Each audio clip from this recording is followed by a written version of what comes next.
My name is Sabrina Martinez. I'm 34 years old, and for most of my adult life, I've been the one people lean on without ever asking whether I'm still standing. On paper, my life looks clean and impressive.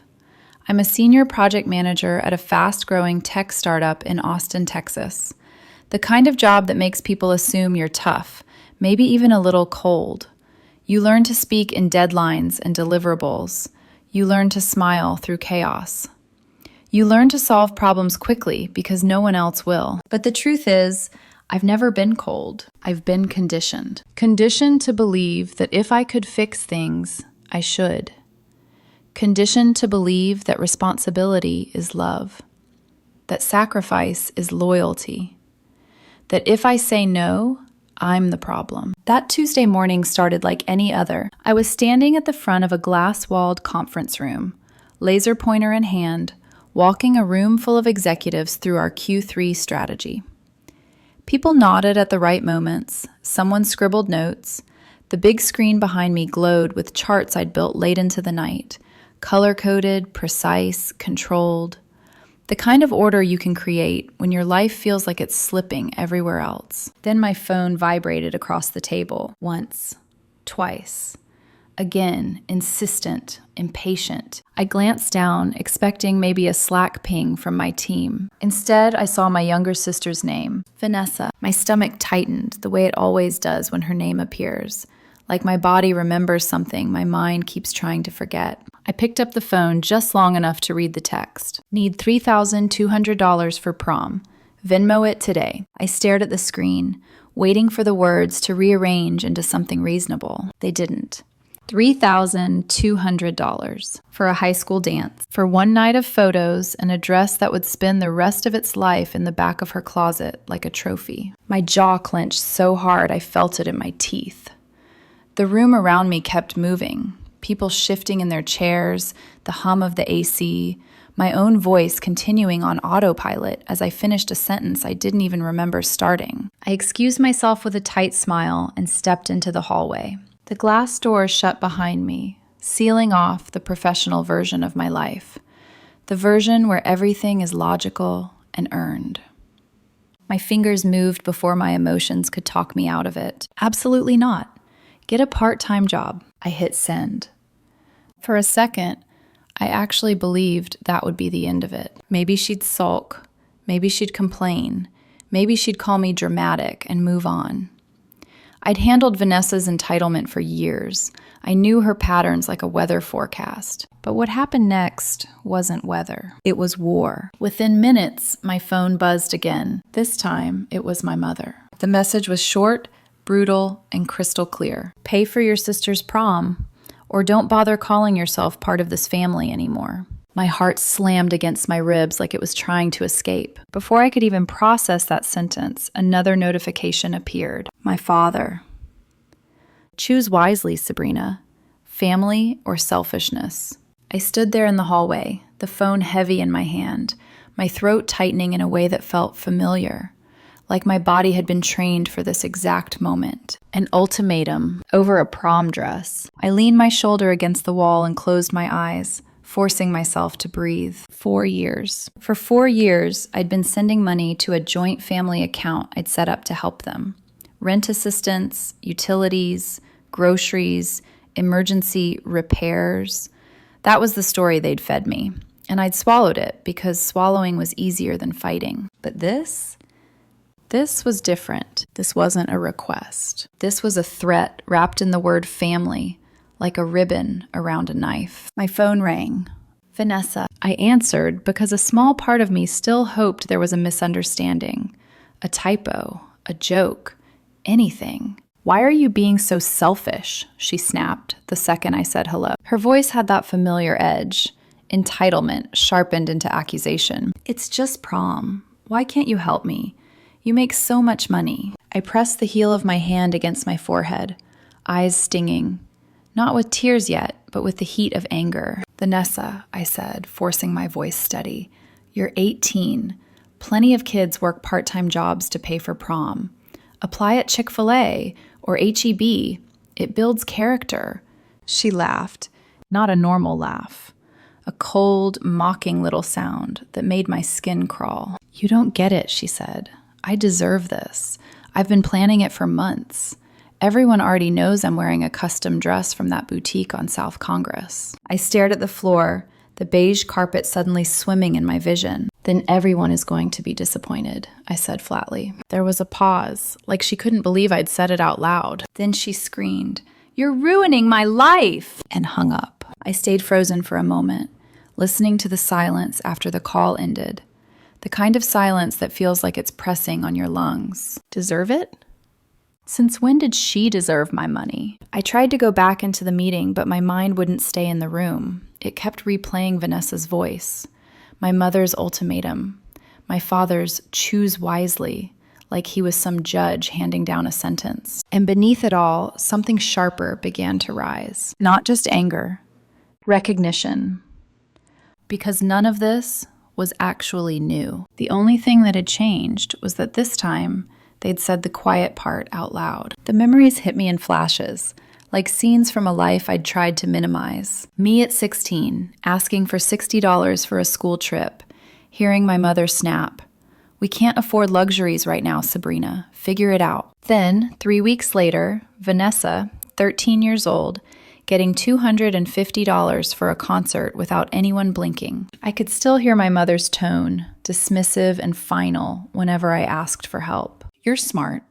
You'll manage." But for Vanessa, plans were canceled, money appeared, excuses were made. I stood by the conference room door watching my coworkers talk and laugh inside and felt like I was split in two. One version of me, the polished professional, knew how to handle crisis. The other version, the daughter, was still trying to earn love by being useful. At lunchtime, I got a voicemail. Vanessa hadn't meant to leave it. She'd pocket dialed me. I could hear her whining in the background. "Mom, Dad, Sabrina's being completely impossible about this. You need to tell her to pay for my prom. She has to." Then my mother's voice came through, faint but unmistakable. "Don't worry, sweetheart. We'll handle your sister." My blood turned cold. Handle me. Like I was a problem to manage. Like I was an obstacle between Vanessa and what she wanted. Minutes later, my mother's earlier ultimatum replayed in my head.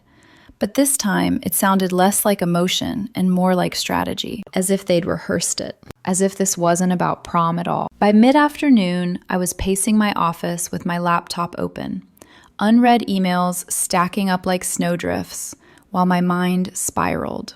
Vanessa's demand felt coordinated, calculated.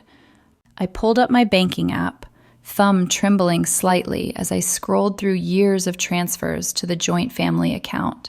Thousands upon thousands, $950, $1,800, $2,200 for home repairs. Always a story, always urgency, always the same soft guilt pressed into my ribs. I texted my mother. "Why is prom worth disowning me over?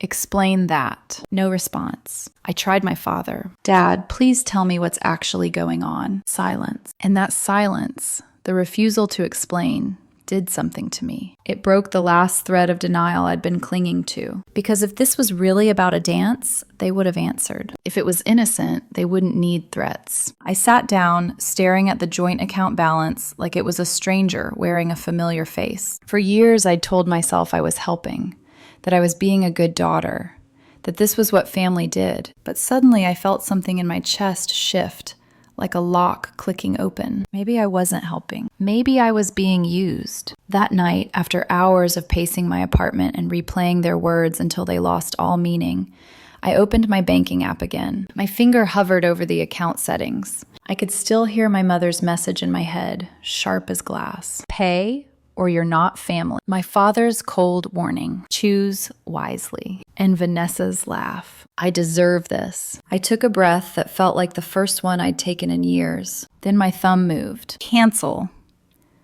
My screen asked if I was sure. The question felt almost insulting, because somewhere deep inside me, a quieter voice finally answered, steady, exhausted, certain. "Yes, I'm sure." And as I stared at that confirmation button, I didn't realize yet that by morning, everything would collapse.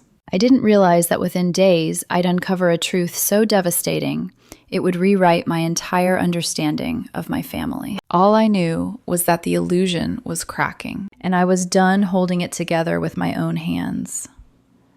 To understand why that prom text hit me like a freight train, you have to understand my family dynamic. I didn't just build my life from nothing. I escaped from a house where I was never quite enough. My parents, Robert and Diana Martinez, never said it outright, but the message was always clear.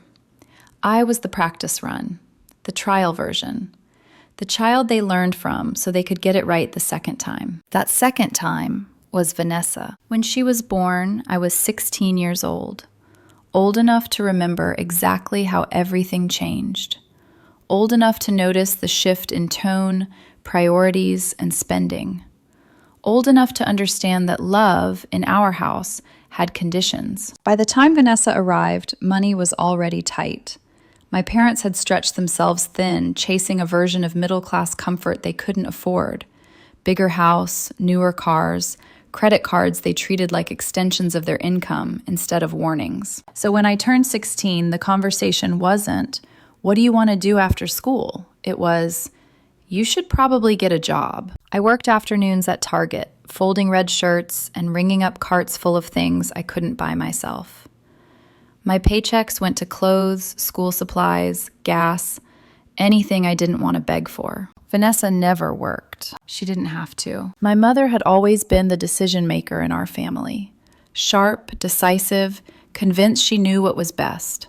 My father followed her lead faithfully, nodding along, backing her up, never questioning. Together, they created two very different childhoods under the same roof. Vanessa got designer backpacks in middle school.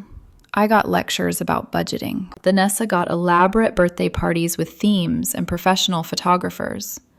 I got a cake from the grocery store and a reminder to be grateful. I remember Vanessa's 13th birthday vividly. They threw her a full winter wonderland party, fake snow machines, catered food, rented decorations. The total cost came out to around $2,500.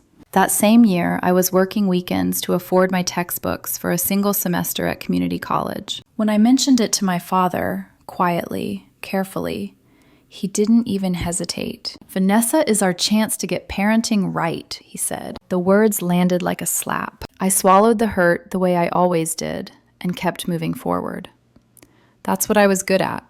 Absorbing disappointment and turning it into fuel. By the time I started college at Austin Community College, I was juggling 2 jobs, morning shifts at Starbucks, evening data entry work that paid just enough to keep me afloat. I didn't complain. Complaining never changed anything. Vanessa, meanwhile, grew up in a completely different universe. By 18, she was fluent in luxury.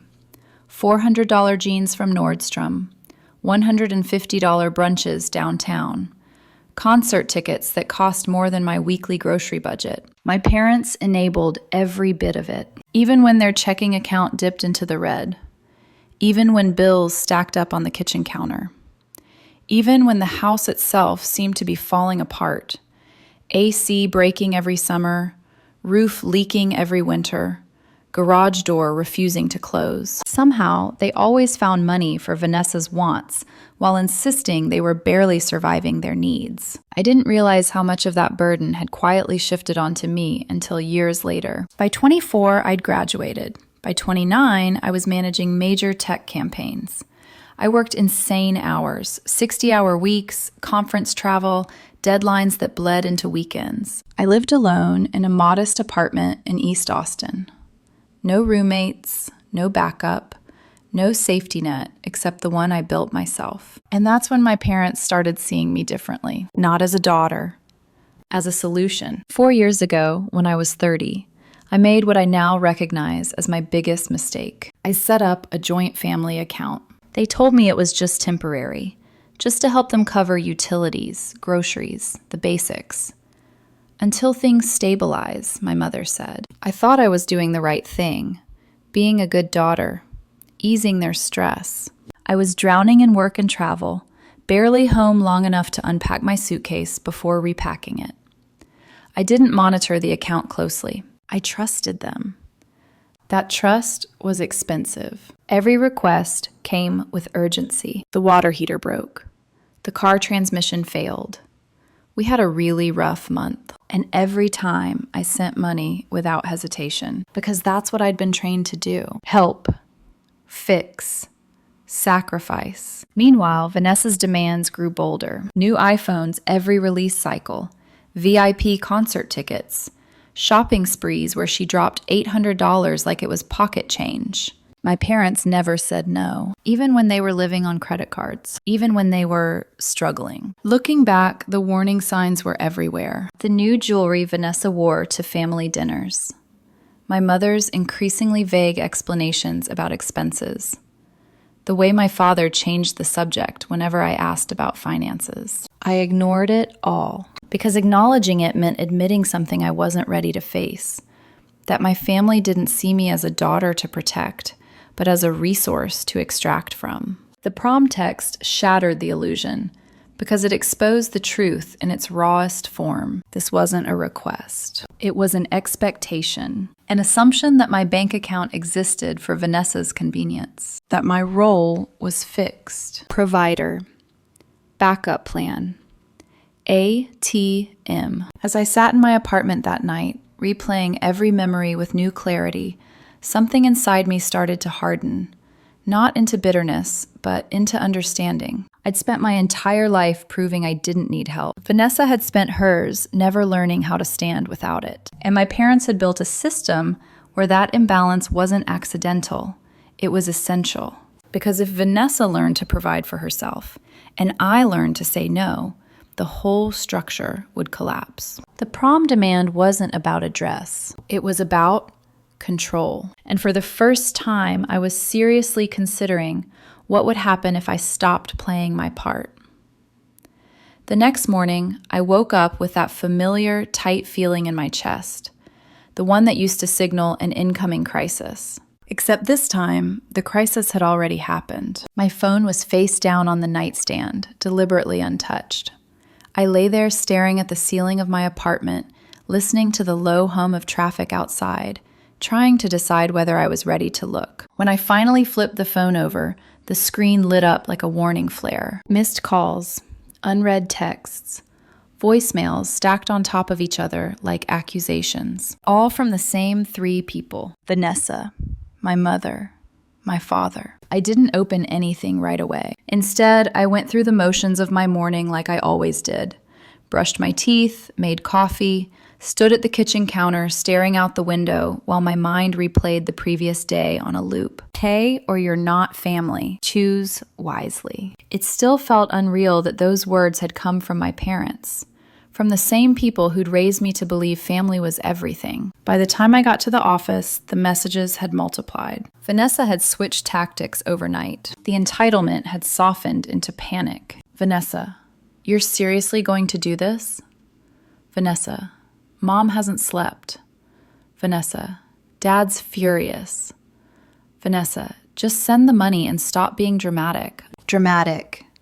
I stared at the word, my jaw tightening. This wasn't drama. This was pressure. Coordinated, relentless pressure designed to wear me down until I gave in, like I always did. I didn't reply. At 10:17 a.m., my mother called. I let it ring. At 10:19, she called again. At 10:21, my father's name appeared on the screen. I silenced it, my pulse racing. Part of me wanted to answer, to smooth things over, to say, let's talk about this calmly.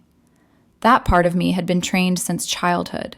But another part, the quieter, newer one, was starting to recognize the pattern. They weren't calling to explain. They were calling to enforce. By lunchtime, the silence had clearly frustrated them. That's when the messages shifted from guilt to threat. Mom, if you don't fix this today, don't bother coming to family events anymore. Mom, Vanessa is devastated. Is that what you want? Dad, we didn't raise you to abandon your family over money. I felt something crack. Not loudly, not all at once, but like a fracture spreading under pressure. Over money. That phrase kept repeating, as if this was about cash, not control. As if they hadn't turned my refusal into an emotional hostage situation within hours. I finally texted back. Me, this isn't about prom. Something else is going on. Explain it. The typing bubble appeared under my mother's name, then disappeared. No answer. I tried my father. Me, I deserve to know why this turned into an ultimatum. Silence. The refusal to respond told me more than any explanation could have. They didn't want a conversation. They wanted compliance. By mid-afternoon, I couldn't focus on work. My inbox filled up, meetings blurred together, but my attention kept snapping back to my phone like it was vibrating even when it wasn't. At 3:42 p.m., Vanessa called again. I answered, not because I owed her, but because I needed clarity. What is actually happening? I asked the second she spoke. Why are Mom and Dad threatening to cut me off over a dress? Her response came fast, sharp, defensive. Ask them, she snapped. They already said you'd pay. My grip tightened around the phone. Why would they say that unless you told them something? She scoffed. Because it's your responsibility. You're my older sister. It's your job to help me. Her right. The words echoed from the day before, settling into place like the final piece of a puzzle. I don't have a job to fund your life, I said quietly. You're ruining everything, she shot back. I hate you. The line went dead. I sat there in my office chair, staring at the blank screen, my heart pounding, not with heartbreak, but with clarity so sharp it almost hurt. This wasn't a misunderstanding. This was a system, Vanessa demanded. My parents enforced. I paid. That was the role they'd written for me. I leaned back in my chair and let my gaze drift to the window. The Austin skyline shimmered in the afternoon heat, solid and distant, untouched by the chaos happening in my chest. For the first time, I didn't feel guilty. I felt angry. Angry at the years I'd swallowed discomfort to keep the peace. Angry at how easily they'd weaponized family the moment I said no. Angry at myself for not seeing it sooner. My mind started replaying every emergency they'd ever called me about. The frantic tone, the urgency, the way questions were always brushed aside. Don't worry about the details, honey. We'll explain later. We just need help right now. How many times had I sent money within minutes just to stop that panicked feeling in my chest? At 4:58 p.m., as I was packing up to leave, my phone buzzed with an email notification. The cinder made my stomach drop. Wells Fargo alerts. I opened it immediately. Subject: large transaction alert. Immediate review recommended. My breath caught. I stepped into an empty conference room and pulled the door shut, my hands already shaking. The email was short, clinical, unemotional. A transfer of $6,500 has been processed from your joint account. $6,500. Withdrawn that morning, sent to an account I didn't recognize. I stared at the number, my pulse roaring in my ears. This wasn't one of the monthly expenses I'd authorized. This wasn't utilities. This wasn't groceries. This was something else. Something big. Something hidden. The timing wasn't a coincidence. My parents' sudden aggression, Vanessa's confidence, the prom demand. They'd already taken the money. I felt a cold wave wash over me. Not panic, not fear, but a sinking certainty. I called Vanessa immediately. She answered on the third ring, her tone already defensive. What? She snapped. There was a $6,500 withdrawal from the family account today, I said, keeping my voice steady through sheer force of will. I didn't approve it. What's going on? She laughed, the same dismissive laugh from before. You're being paranoid, she said. It's probably just bills or something. God, you're obsessed with money. $6,500 is not just bills, I said. Then ask Mom and Dad, she snapped. Why are you interrogating me? And then, click, she hung up. I stood there in the empty conference room, phone still pressed to my ear, the silence ringing louder than any argument. They weren't just asking for money. They were taking it, without asking, without explaining, without permission. And suddenly, every instinct I'd ignored for years was screaming. This wasn't about helping family. This was about being exploited. I sank into a chair, staring at the screen, my reflection faint in the glass wall across from me. I'd spent years believing I was the responsible one, the stable one, the strong one. But strength without boundaries had turned me into something else entirely. A resource, an account, a solution they could drain without consequence. I didn't know yet how deep it went. I didn't know how much they'd taken or how long they'd been hiding it. But one thing was clear. If I didn't act now, whatever they were hiding would keep bleeding me dry until there was nothing left. And for the first time in my life, I wasn't willing to let that happen. I didn't drive home that night. I sat in my car in the office garage long after the building emptied, the concrete walls amplifying the sound of my breathing. The Wells Fargo alert glowed on my phone screen like an accusation that refused to fade. $6,500 withdrawn without approval. For years, I'd trusted that account the way you trust gravity, something solid beneath your feet that you don't question until it fails you. Now it felt like the ground had dropped out entirely. I scrolled through the transaction details again, as if they might change if I stared hard enough. The destination account number meant nothing to me. No familiar vendor, no utility company, no grocery store. This wasn't an accident. It was a move, and suddenly every conversation from the last 48 hours snapped into a new shape. Vanessa's confidence, my parents' rehearsed outrage, the way no one would answer a direct question. They weren't reacting to my refusal. They were scrambling because something bigger was already in motion. I started the engine and drove, past my apartment, past the highway exit I usually took, toward downtown. My hands were steady on the wheel, but my thoughts were racing, lining up like evidence on a table. I needed answers, and I knew my family would never give them to me willingly. That's when I thought of Natalie Hoffman. Natalie was an attorney at a mid-sized firm 2 blocks from my office. We'd met 3 years earlier at a professional networking event, bonded over bad wine and worse small talk, and somehow stayed in touch. She was sharp, no nonsense, and allergic to emotional manipulation. The exact opposite of how my family operated. I pulled over at a red light and texted her. Me. Emergency. I need legal advice tonight. Are you free? Her reply came less than 2 minutes later. Natalie. My office. 7 p.m. I'll order Thai. By the time I parked outside her building, my nerves had settled into something colder and more focused. Fear had burned itself out, leaving behind determination. Natalie's office overlooked the Austin skyline, glass walls framing the city like a postcard. She greeted me with a hug that lasted just long enough to ground me before slipping effortlessly into professional mode. You look like you're about to uncover a crime, she said, handing me a bottle of water. It feels like one, I replied. We sat across from each other at her desk as I laid everything out.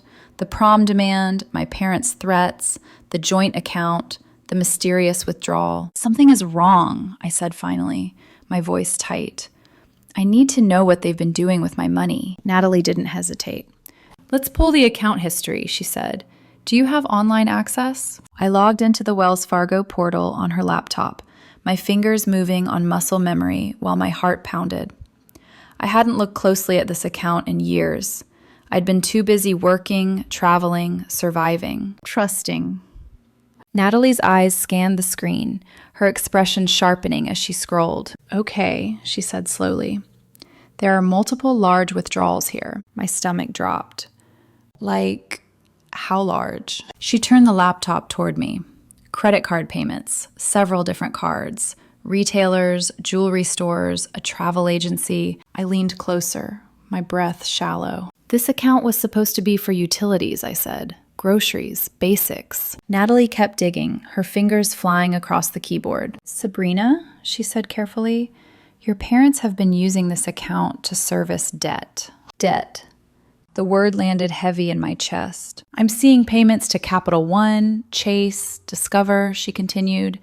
And hold on, this is important. She clicked into another transaction. There's a mortgage payment here, she said, but it's not their primary mortgage. I felt my mouth go dry. What does that mean? It's labeled as a second lien, Natalie said. A second mortgage. The room seemed to tilt. They told me the house was almost paid off, I whispered. Natalie didn't look up. That's not what this says. She scrolled again, pulling up smaller transactions, hundreds of them. The pattern was relentless. Nordstrom, Sephora, Free People, a luxury event planning company. Then she stopped. And this, she said, pointing to a transaction dated 3 weeks earlier, $3,500 to Premium Prom Designs. The name hit me like a punch. That's the boutique, I said hoarsely, the one Vanessa mentioned. Natalie leaned back, folding her arms. So the prom dress was already paid for, she said. The pieces slammed together with sickening clarity. The $3,200 demand, the coordinated pressure, the sudden urgency. They weren't asking me to fund prom. They'd already spent the money. They just wanted me to refill the account before I noticed. They planned this, I said, my voice hollow. All of it. Natalie nodded grimly. It looks that way. She kept scrolling, pulling statements going back years. The deeper she went, the worse it got. Vacations, designer purchases, debt consolidation payments, all under the guise of emergencies. How much? I asked finally, afraid of the answer but needing it anyway. Natalie opened her calculator and worked in silence. The clicking filled the room like a countdown. After a few minutes, she looked up. Sabrina, she said gently, over the past 4 years, there have been withdrawals totaling approximately $127,000. The number knocked the air out of my lungs. $127,000. My money. Money I'd earned working 60-hour weeks.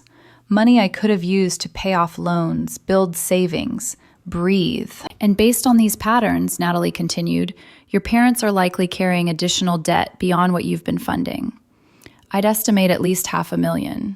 I stared at the screen, my vision blurring, not from tears, but from overload. $500,000 in debt, and they'd been using me as a pressure valve, siphoning my income to delay collapse while pretending everything was fine. Every frantic phone call replayed in my head. We're barely getting by. We just need help this month. You're our safety net. It had all been a lie. I leaned back in my chair, my body buzzing with a mix of rage and grief. What do? I asked. Natalie didn't sugarcoat it.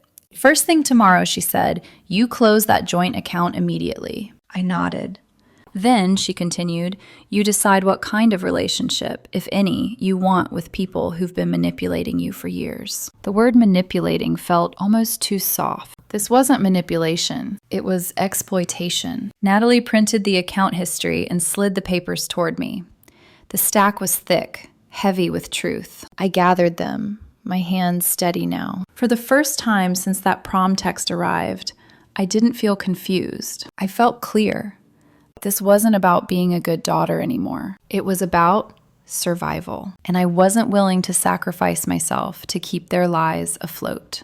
As I left Natalie's office, the city lights flickered on one by one, illuminating the streets below. Somewhere between the elevator ride down and the walk to my car, something inside me shifted. The guilt loosened its grip. In its place, resolve took root. Tomorrow, I would cut the cord, and whatever fallout followed, I would face it standing upright, finally choosing myself. Thursday morning arrived with a clarity that felt almost unreal. I woke up before my alarm, the city still quiet outside my windows. For once, my chest wasn't tight with anxiety. There was no rush of dread, no frantic mental checklist of who might need something from me today, just stillness. I brewed a strong cup of coffee and sat at my kitchen table, spreading Natalie's printouts across the surface like a map of my own betrayal. The numbers stared back at me in neat columns, dates, amounts, vendors, so precise they felt cruel. $127,000. 4 years of my life reduced to line items. Every transfer I'd sent in good faith now read like evidence in a case I never agreed to be part of. Jewelry stores, travel agencies, credit card payments. And there it was again, mocking me from the page. Premium Prom Designs, $3,500. They hadn't asked for prom money. They'd already taken it. The demand, the guilt, the threats, those were just cleanup, damage control. a distraction to keep me focused on the wrong number. I took a slow sip of coffee, then opened my laptop. At 8:02 a.m., I dialed Wells Fargo. The automated menu felt endless, but I stayed patient. I'd waited years for this moment without knowing it. "Thank you for calling," the representative said once we were connected. "How can I help you today?" "I need to close a joint account immediately," I said. My voice sounded steady, almost detached. "I'm one of the account holders." She asked for verification. Security questions, dates, last transactions.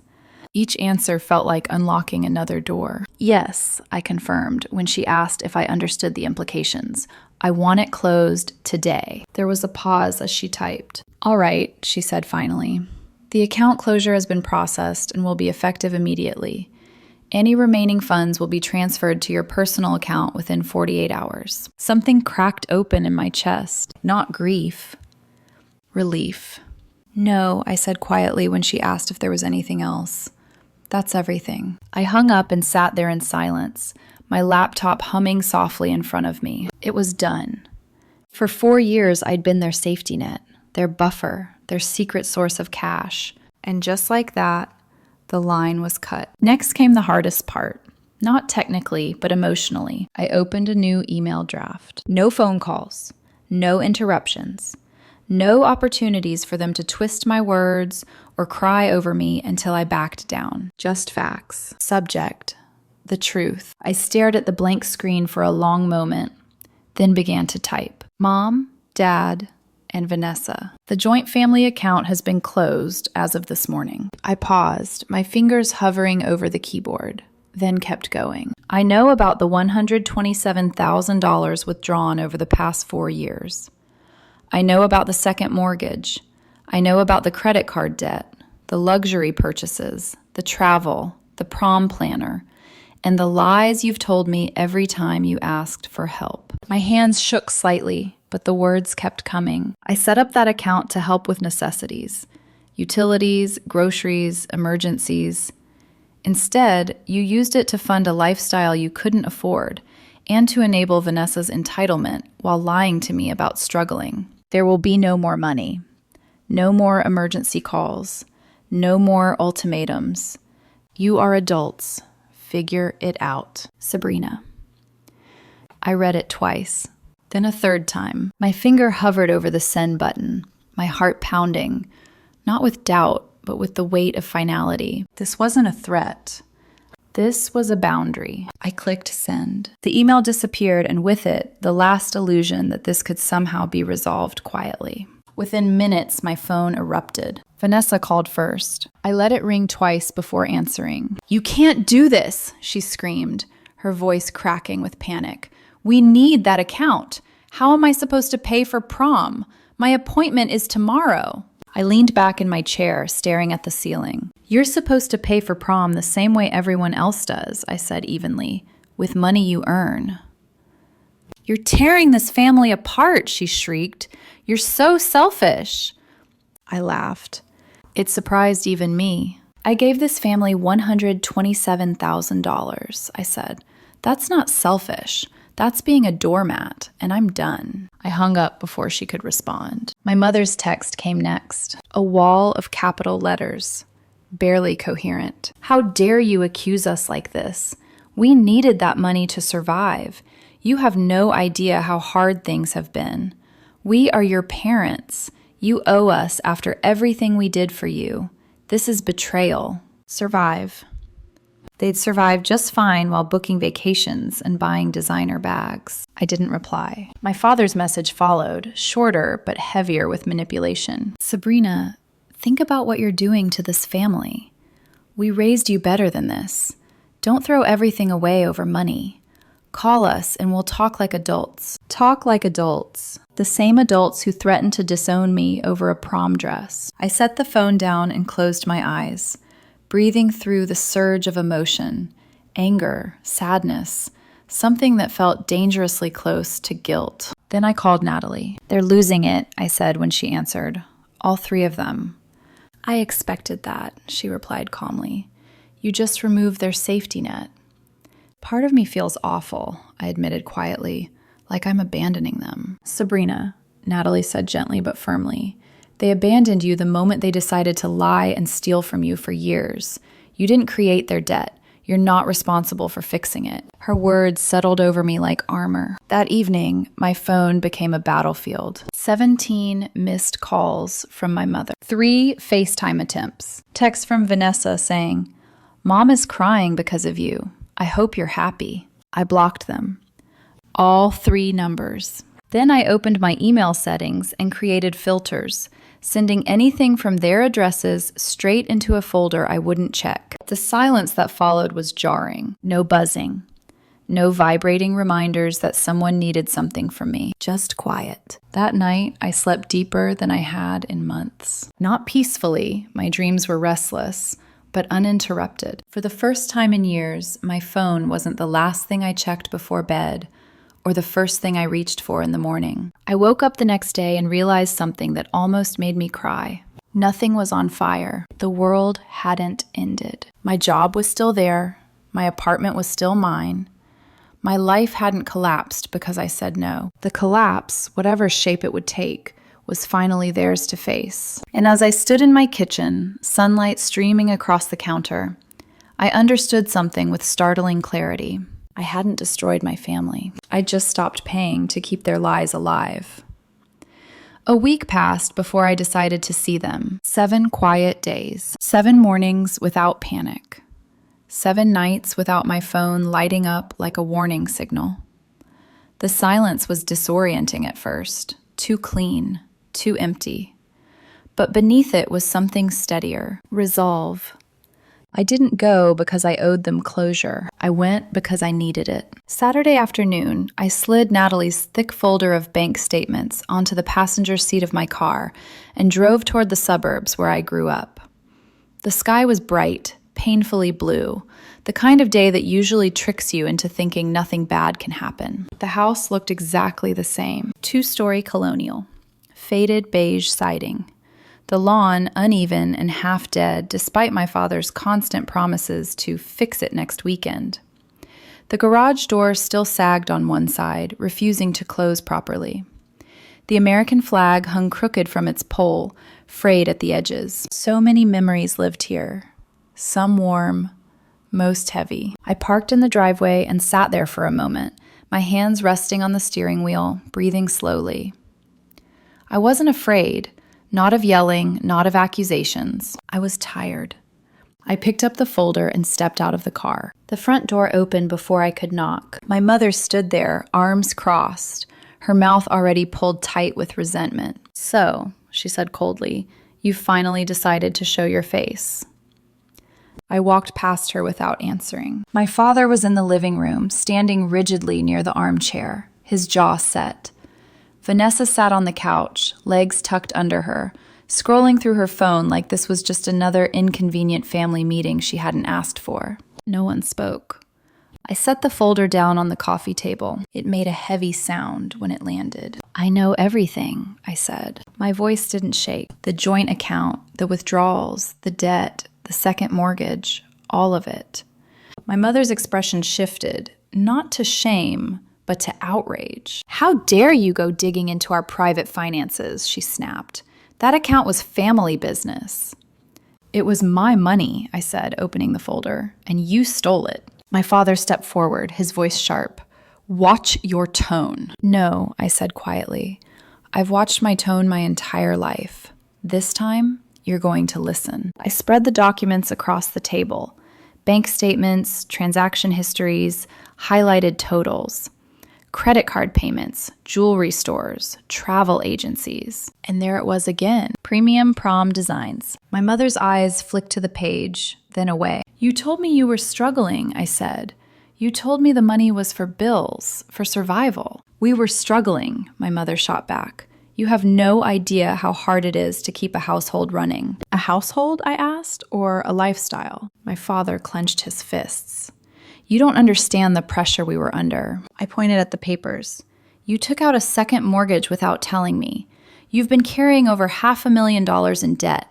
And instead of facing it, you used me as a financial tourniquet." Vanessa finally looked up from her phone. "I didn't ask you to send money," she said flatly. That was your choice. The audacity of it stole my breath for a second. You're right, I said slowly. It was my choice. I turned fully toward her, and now I'm choosing to stop. My mother's eyes filled with tears, not soft ones, but sharp, angry ones. We did this for her, she cried, for your sister's future. We wanted her to have opportunities you didn't. Opportunities? I said. You gave her entitlement. You taught her that someone else would always clean up after her. My father raised his voice. You can't just walk away from us. We're your family. The word family echoed hollowly in the room. You threatened to disown me over a prom dress, I said.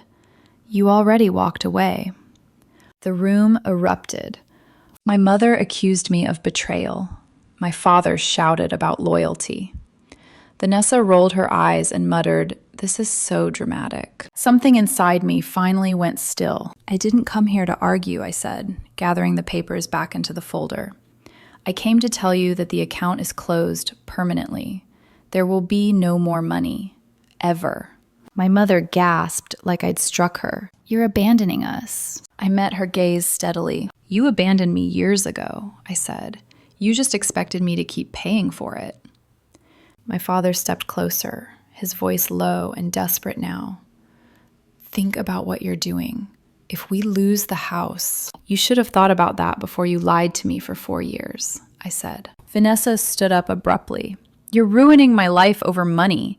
That's pathetic. I looked at her, the girl who'd never worked, never worried, never learned what no felt like, and felt something close to grief. This isn't about money, I said softly. It's about accountability, something you were never taught. I turned toward the door. I'm done, I said.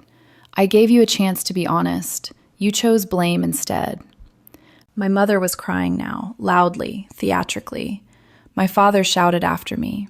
Vanessa scoffed. I didn't turn back. I walked out of the house I'd grown up in and closed the door behind me. In the driveway, my hands trembled, not with fear, but with release. As I backed out, I caught a glimpse of my father standing in the doorway, watching me leave. I felt no regret, just freedom. The weeks after I walked out of that house passed in a strange, unfamiliar quiet. No frantic calls, no guilt-soaked messages, no emergencies that somehow always landed in my lap. I blocked their numbers and kept them blocked. Their emails went straight into a folder I never opened. At first, the silence felt wrong, like I was forgetting something important, like there was a task I was neglecting. Then I realized what that feeling actually was. Conditioning. For the first time since I was 16 years old, I wasn't responsible for anyone else's chaos. Work became easier, not because the workload changed, but because my mind finally had room to breathe. I stopped jumping every time my phone buzzed. I slept through the night without jolting awake, heart racing, convinced something terrible was about to happen. And then, 3 months later, the past knocked. Not loudly, but just enough to be heard. It came in the form of a text from my cousin Derek. We weren't close. We saw each other maybe once a year at Thanksgiving. He lived in Houston and mostly existed on the fringes of family drama, absorbing gossip through his mother like background noise. Derek, hey, thought you should know. Derek, your parents filed for bankruptcy last week. Derek, heard they're losing the house. I stared at the message for a long time. I expected something to hit me. Grief, guilt, panic, the instinct to fix it. Instead, there was just stillness. A small part of me felt sad.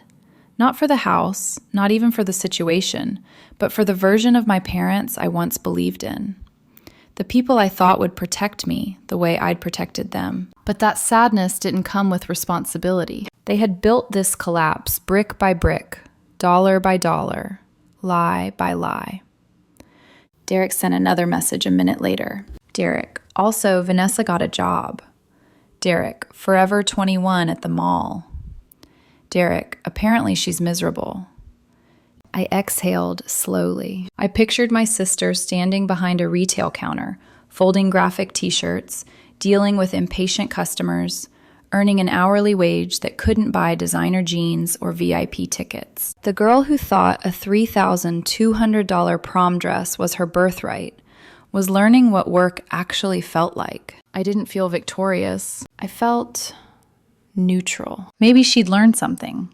Maybe she wouldn't. Either way, it wasn't my lesson to teach anymore. Around that same time, I finally did something I'd been avoiding for years. I started therapy. Her name was Dr. Patricia Wong, and she specialized in family trauma and financial abuse. I remember flinching when she used that phrase, financial abuse, like it was too extreme, too dramatic. But as I talked, as I laid out the years of guilt, pressure, ultimatums, and expectations, her expression never wavered. "You were conditioned," she told me during our third session. "From childhood, you were taught that your value came from what you could provide." She paused, letting that sink in. "They trained you to be their ATM." The words hit harder than I expected, because they were true. I'd internalized the role so deeply that saying no felt like betrayal, like cruelty, like failure. "You didn't just lose a family," Dr. Wong continued gently. "You lost the idea of a family you were hoping they'd become." That's what I grieved.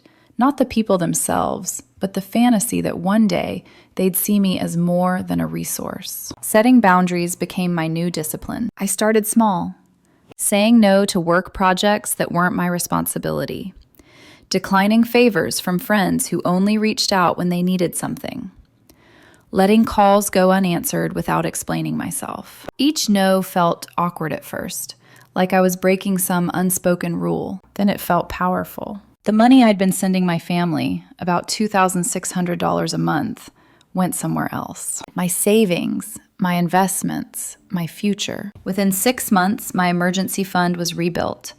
Within a year, I had enough for a down payment on a condo in South Austin, with a balcony that overlooked the lake. Standing there on moving day, keys in my hand, I felt something close to disbelief. This was what stability looked like when it wasn't being siphoned away. Still, the guilt tried to creep back in sometimes. Late at night, that old voice would whisper, "They're your parents. What if they end up homeless?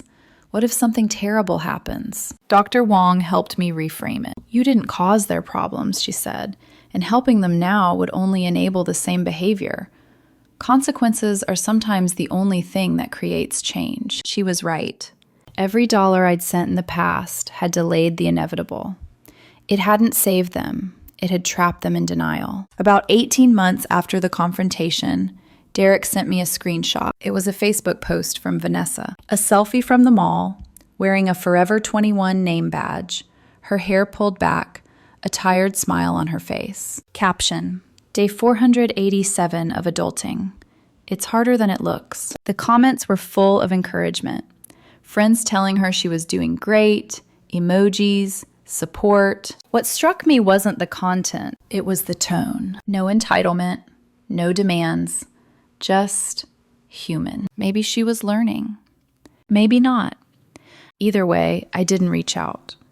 I never reconnected with my parents. No holiday cards, no check-in texts, no weak moments where I almost reopened the door. Some people might call that cold. Dr. Wong called it self-preservation. "You can love people from a distance," she told me. "You can wish them well without sacrificing yourself on the altar of their dysfunction." 2 years have passed since that prom text detonated my life. I'm a senior project manager now, with a salary that would have felt impossible to the girl working double shifts at Starbucks. I own my home. I sleep peacefully. I date again, not desperately, not distracted, but with space for someone healthy. And I've learned the most important lesson of my life. Family doesn't mean obligation. Love shouldn't come with a price tag. For years, I believed being a good daughter meant sacrificing my peace, my finances, my future. I was wrong. You can't save people who don't want to save themselves.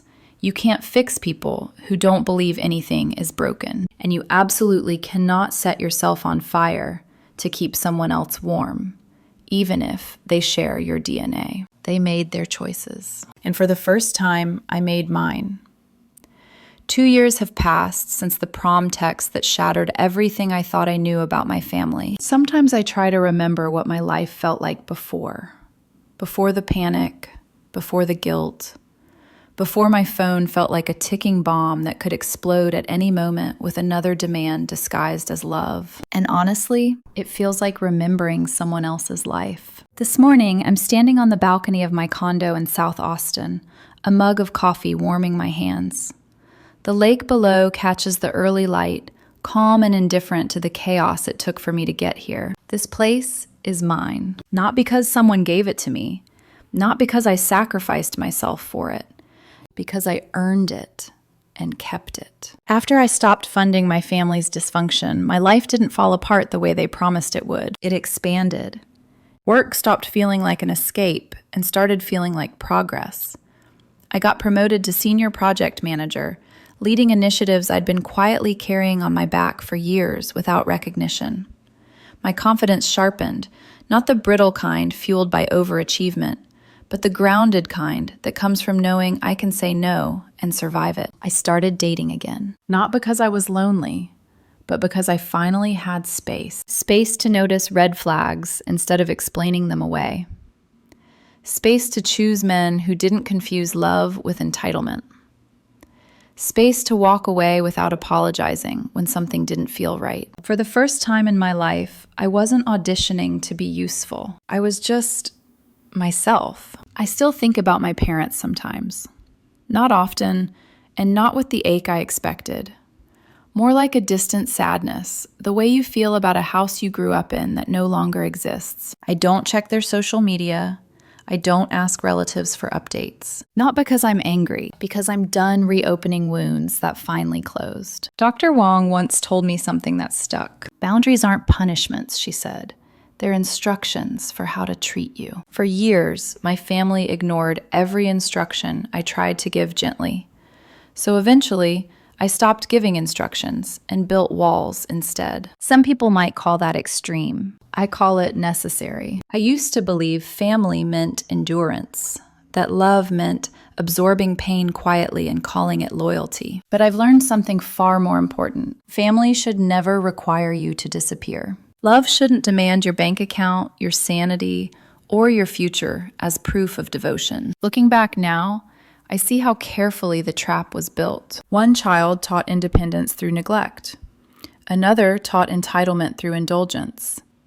And parents who avoided accountability by outsourcing consequences to me. I wasn't selfish for walking away. I was finally honest. If you're listening to this and something in your chest feels uncomfortably familiar, if you're the one who always pays, always fixes, always rescues, hear this clearly. You are not cruel for setting boundaries. You are not heartless for saying no. You are not responsible for saving people who refuse to save themselves. Protecting yourself isn't abandonment. It's survival. My family made their choices. They chose appearances over stability. They chose denial over responsibility. They chose to treat one daughter like an ATM and the other like a crown. Those were their decisions. I made mine too. I chose my peace. I chose my future. I chose to stop setting myself on fire to keep others warm. And for the first time in my life, I'm not bracing for the next crisis. I'm living.